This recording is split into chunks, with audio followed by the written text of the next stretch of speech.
આ female ward છે, મહિલાઓનો વોર્ડ. હાઈટ જુઓ, આ હાઈટ છે દવાખાનાની. નવું 1,14,00,000 દવાખાનાની હાઈટ છે. કમસે કમ 6 ફૂટની પણ હાઈટ નથી અહીંયા.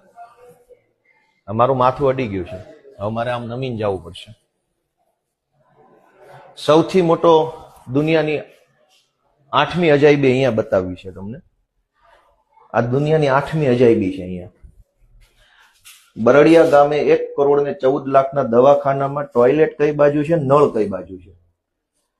દુનિયાના કોઈ ટોયલેટમાં નળ કઈ બાજુ હોય અને ટોયલેટ કઈ બાજુ હોય? અહીંયા આ શું બનાવવાનું છે હજુ નક્કી નથી થયું. સરકારમાંથી નક્કી થશે, મુખ્યમંત્રી નક્કી કરે પછી અહીંયા શું લગાવવું છે એનું પછી આપણે ચર્ચા થશે. આ પંખાના કેબલો ખુલ્લા ફરે છે. અહીં પિન છે, એની સ્વિચ ક્યાં છે એ કોઈને ખબર નથી. પાછળ નથી, બહાર હશે કદાચ. આ ખાનામાં શું લગાવવાનું છે? 1,14,00,000 ભ્રષ્ટાચારના દવા. હવે આ નળ છે, ધારો કે ટોયલેટ કેવી રીતે બેસવાનું અને ડોલ કેવી રીતે ભરવાની? આ દુનિયાની 8મી અજાયબી વિસાવદરના સરકારી દવાખાનામાં કરવામાં આવી છે.